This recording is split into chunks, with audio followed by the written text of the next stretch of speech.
Hey, good Sunday morning, my dear friends. No, I'm not at the beach this morning, but I'm still with you all to give you an update and give you the morning briefing. We've got a Mako shark destroying a white sea bass in front of aghast whale watching fans. We'll tell you about that in just a moment. Bluefin tuna continue to bite in San Diego. A shot of sea bass up in the Channel Islands. We'll get you up to date on San Clemente Island and so much more today on the Friedman Adventures Morning Briefing. Hey, it is great to be with you. I hope you're having your cup of coffee here this lovely Sunday morning because it's just another day in paradise. And there's some good sport fishing news. And there's some news that, well, you know, the wind is a problem. It's been a problem. Unfortunately, we'll talk a little bit about that also. All right. Should I tell you about the Mako shark first of all? It comes from Scott Buchert. Scott is working on the Ranger 85. Many of you know Scott. I was at his birthday party the other night and posted those photos. There they are on Facebook. Scott's a great kid. I mean, as hard a worker as you'll ever find. I mean, that guy works and works and works and works. Anyway, he was out on a whale watch trip out of Cisco Sport Fishing in Oxnard, California. And in the morning, they saw 2 humpbacks. And then in the afternoon, 6 humpbacks. That's pretty good humpback whale sightings. He said they were breaching and putting on quite a show. But they were really out in the middle of nowhere in the channel when they came upon about a 300 to 400 pound Mako shark just chewing up a smaller white sea bass. And it was quite a spectacle. It wasn't as good a spectacle to get Scott to videotape it. I really chewed him out on that one. I said, what are you doing? Videotape that next time. So I have the videotape. But still, the passengers on board not only were treated to this great whale watching experience with all those humpbacks, but they got to see a big old Mako shark chomping down on a white sea bass. All right, let's start you out down in San Diego and tell you that bluefin tuna bite last night was very good.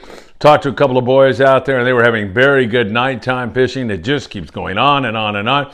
For the most part, it's 2 fish limits on these fish, a lot of 20 to 40 pound stuff, but I think even more, it seems like, in that 30 to 50 pound class.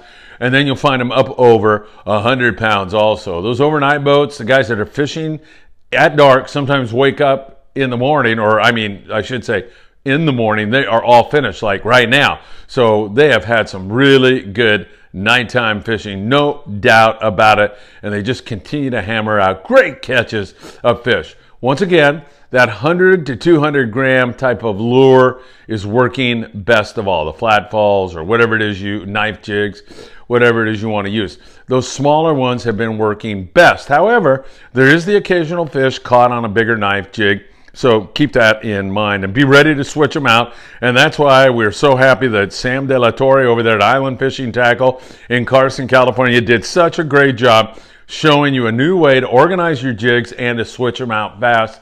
Make sure you give that a listen. Sam did an absolutely remarkable job. So really good fishing and nice weather too. We told you that San Diego fleet, for the most part, was going to be blessed with nice weather where that bluefin tuna is located, and that seems to be the case. And here as we go into the daylight hours on Sunday morning, it looks like boys are already putting the wood to them. So really good fishing. Now, the one-day boats are also getting on this fish. Remember, it was the San Diego who decided to roll the dice. Coronado Islands were a little bit slow. He decided to roll the dice and get out there and hunt around, found some bluefin, and now the rest of the boys are out there. Grande had 14 fish yesterday. That's a nice hit for the Grande. And on board the San Diego, they had 20 nice bluefin tuna. It just so happens that a very good friend of mine, along with a bunch of great guys from the 540 Slingers Club, were on board that San Diego trip. That's right, Jeff Yeomans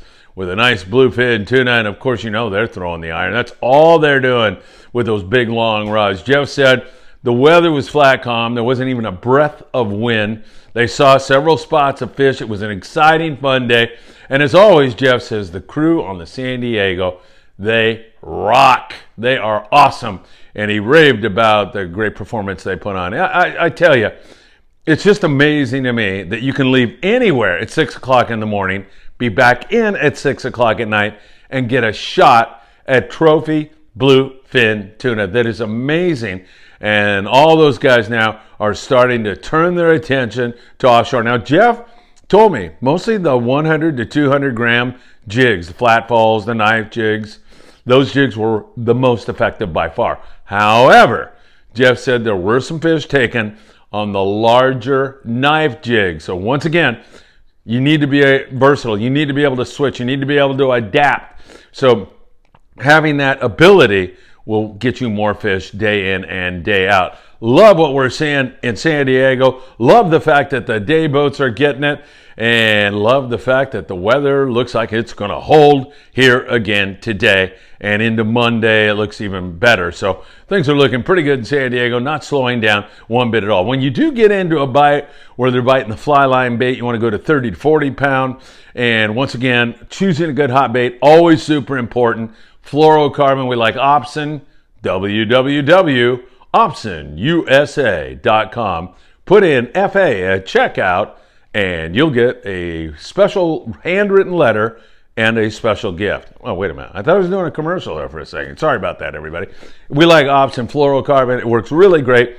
Great product. Whatever fluoro you like, go to the fluoro when you're fishing bait on these tuna. So really nice weather, really good fishing, and it just doesn't want to slow down. We love what we are seeing in San Diego. All right, let's jump out to San Clemente Island, where the signal has been really good. I mean, Tino Valentine says he's been seeing huge spots of yellowtail, but the bite has not been that good the last couple of days. 2 yellows on board the Freedom yesterday at SCI. Only 2 yellows of halibut, but he had over 100 bonita and a ton of good eating rockfish and whitefish, sheep's head, that kind of stuff. All that table fare, really good eating fish. He was able to provide that. Now we're going to get a little bit of wind. It looks like that our best weather days will be after Sunday. We're going to get some wind. Monday a little also. We'll see how that affects things and if Tino has to fish different areas of the island. But of course we'll be in constant contact with him and trying to figure it out. A lot of those mornings, depending upon where he fishes, you're using dropper loop with heavy line, 40, 60 pound, big old 5-0 hook or bigger, I like, and a 6-ounce torpedo, sometimes a 4, sometimes even a little heavier. Depends upon wind and current. And my advice to you is you go up to one of the great crew members on board the Freedom, and they are great. I mean that sincerely. They do such a great job. Ask them and they'll help you. And if you're not sure how to tie up a dropper loop or what size hook, or just throw yourself at the mercy of the crew.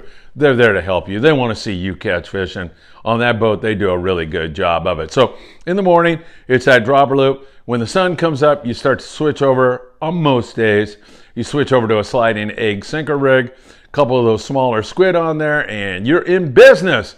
Hopefully we will see more squid and more exotics here in the very near future. I'd bring some yo-yo iron for sure. Definitely want to have that. That works really, really well in those yellows at times. And again, we're in a little bit of a lull. We're going to have a little wind here today, it looks like. But knowing Tino Valentine, he'll stumble off into another part of that island and come up with some good fish. So we'll keep our eyes on that. Coastal area still rockfish, sculpin, a few sand bass, FEW, a few calico bass. Water temps are getting up over 60 and then dropping down when we get the wind, and we need to get it up consistently over 60 degrees. Incidentally, there are some yachts at Catalina and along the coast that are catching some really giant white sea bass, keeping a lid on it. But some of these guys who are dialed into it and really know their game have been picking off some sea bass up in the 60-pound class at Catalina Island. There are some big ones over there. Not a lot. Tough for the sport boats to get into the areas where these guys are getting them. But again, we'll keep our eyes on it. Speaking of Catalina Island, the Pursuit out there on a regular basis, reporting in with whitefish and sheep's head. Some calico bass, a lot of shorts over there. Some barracuda, a lot of shorts over there. Once again, the water got kind of green on us during that last blow, and the water temperature is reduced, and it has yet to really rebound. It's showing some signs of doing that. And as it does, and we finally get over the hump and into that nice condition again, you'll see that bite come roaring back. And the Pursuit is all over that island. They cover a lot of ground. Check it out thoroughly. That's always great news. Up there in the Channel Islands, while Scott Buchert was watching Mako sharks eat white sea bass. On the Aloha Spirit, they were actually catching white sea bass. 13 white sea bass. Sean Stewart on the Aloha Spirit. Love the guy. Another guy that professional, great crew, does such a great job. Nice shot of sea bass. Hopefully that's going to get going again. Some of the areas that have been fished are still cursed with a lot of wind. Unfortunately, we're going to see that now. Tuesday, Wednesday, Thursday, that looks like it's going to be some good weather days. Look for some white sea bass explosions in the Channel Island around that time period. It's obvious that they're there. It's obvious that they want to bite. And it's obvious that they're going to catch them with good weather. So that's the missing ingredient here. So that weather's going to get real nice here Tuesday, Wednesday-ish. And watch out. You're going to see limits of white sea bass pumping out of that area from several boats. That's my prediction for right now. Again, we are, pardon me, there's a grunion run again tonight. So we have another grunion run. Last night was the first night of the grunion run, and there were reports of grunion in several different areas. Usually the second and third nights are the best into the second hour of the run. So let's see, Sunday night looks like about, I would be down there at 11:15.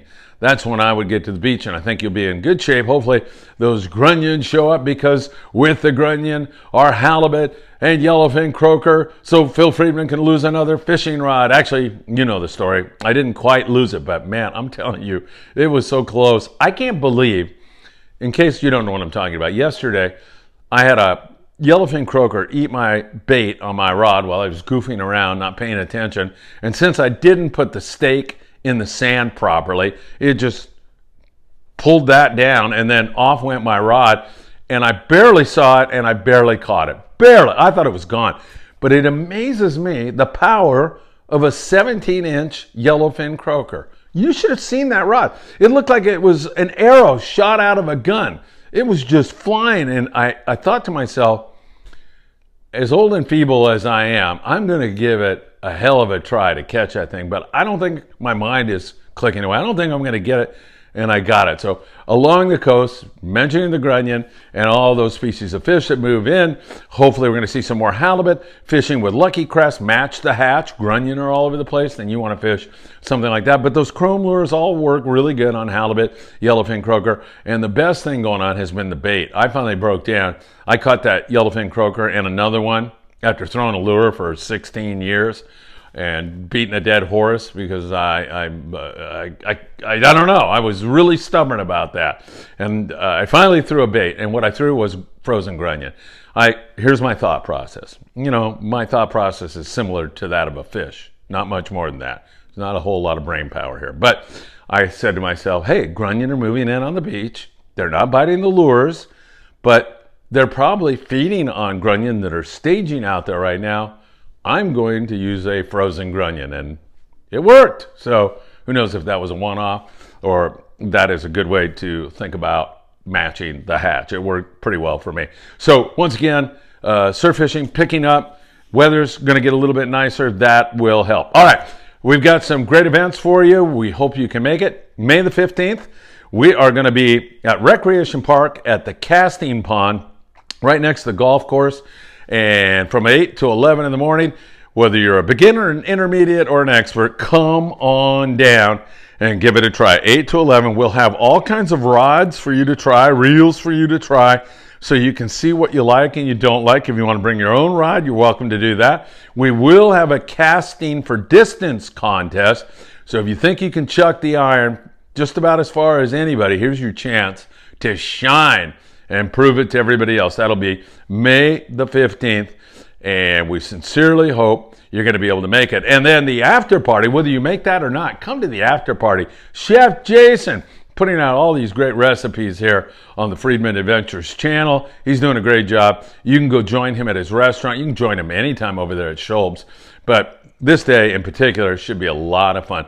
11:30, the after party at Chef Jason's place. That's going to be a blast, and we sincerely hope you can make that. You can talk to the chef about fishing or cooking up the next culinary masterpiece or whatever it is that floats your boat. May 22nd, the Island Spirit We will be focusing on white sea bass on that trip. It leaves out of Ventura Sport Fishing at 6 o'clock in the morning. We get back in at 5. It's a full day trip, $125 on a Sunday, getting pretty full. Still got some room on there. But if you'd like to join us, my recommendation is you call, or I should say send a text to 657-227-6459. And we'd love to see you on board that one. That trip is going to be a lot of fun. That is May 22nd on a Sunday. All right, my friends, it's way before sunrise this morning because I'm on the road and I got a lot to do today. I'll tell you all about that later. Some exciting stuff happening with Friedman Adventures. But I wish you all a lovely Sunday. Thank you so much for joining us. And I'll be back with lots more, perhaps today, perhaps tomorrow. Live podcast Tuesday night. Take care, my friends. Friedman Adventures in the books. Have a wonderful Sunday.